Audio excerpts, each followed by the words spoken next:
Before any medicine reaches a patient in Canada, it must pass a series of invisible but critical quality checks. One of the most important is residual solvent testing. These are the leftover chemicals used during manufacturing that can remain in a final drug if not properly removed. In this session, we'll explore how Canada regulates these solvents, why they matter, and how pharmaceutical companies ensure their products are safe. Let's take a clear, practical journey into the world of residual solvent testing.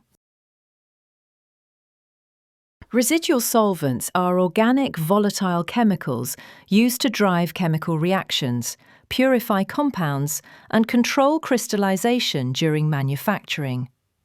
While they play essential roles, there's a challenge: they don't simply vanish. If the process isn't optimized, these solvents can cling to the API or finished product. And since anything consumed by a patient must be tightly controlled, testing for these solvents becomes essential. This is where regulatory science steps in to ensure safety. In Canada, the regulatory approach follows one key global standard, the ICH Q3C guideline.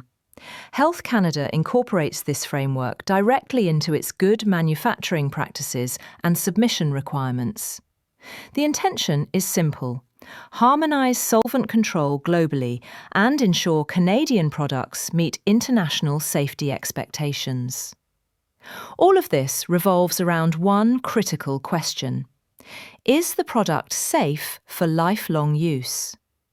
This question guides every regulatory decision around solvent limits. Residual solvents are not just a technical inconvenience, they are potential health risks. Some solvents are toxic, some are carcinogenic. Others can cause long-term organ damage if exposure is uncontrolled.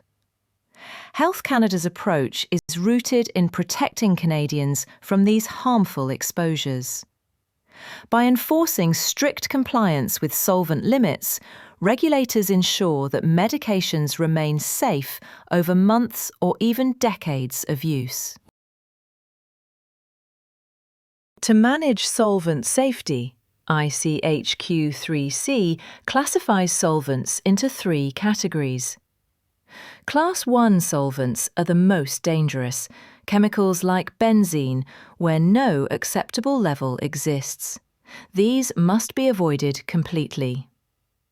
Class 2 solvents are moderately toxic, such as methanol or acetonitrile. These have specific, strict PDE limits. Class 3 solvents, such as ethanol and acetone, have low toxicity and therefore higher acceptable limits. This classification helps laboratories choose testing methods and guides manufacturers in selecting safer solvents during process design. The cornerstone of solvent regulation is the PDE, or Permitted Daily Exposure. This is the maximum amount of a solvent a patient can safely be exposed to in one day. PDE depends on 3 things: toxicity data, duration of use, and the maximum daily dose of the drug. A medication taken at 10 milligrams per day will have drastically different limits than a product taken at 4 grams per day. This is why formulators must consider solvent choice early, because PDE limits directly affect compliance and batch release outcomes. In Canadian pharmaceutical labs, gas chromatography is the gold standard for solvent testing.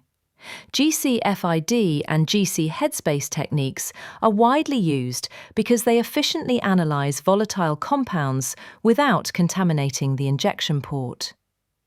A typical testing workflow includes preparing standards based on solvent class limits, loading samples into headspace vials, validating the analytical method, and performing system suitability checks before each batch.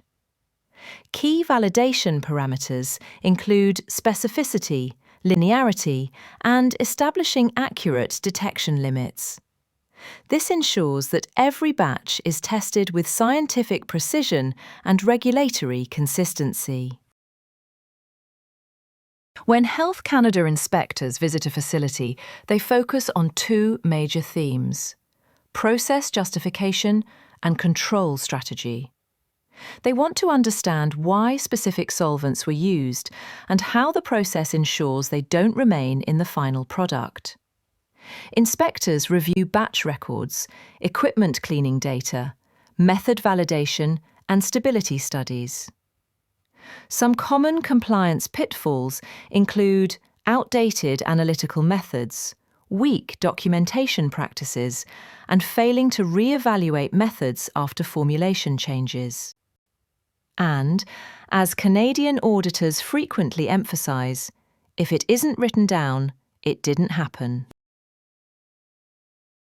When submitting an API DMF, an NDS, or an ANDS in Canada, residual solvent information is mandatory. Manufacturers must provide solvent specifications, actual test results, and complete method validation packages. If Class 2 solvents are used, strong justification must accompany the submission. For imported APIs, Health Canada requires solvent information from the supplier, not just a certificate of analysis. Many regulatory issues stem from relying solely on the COA, without ensuring the supplier's data is complete and reliable.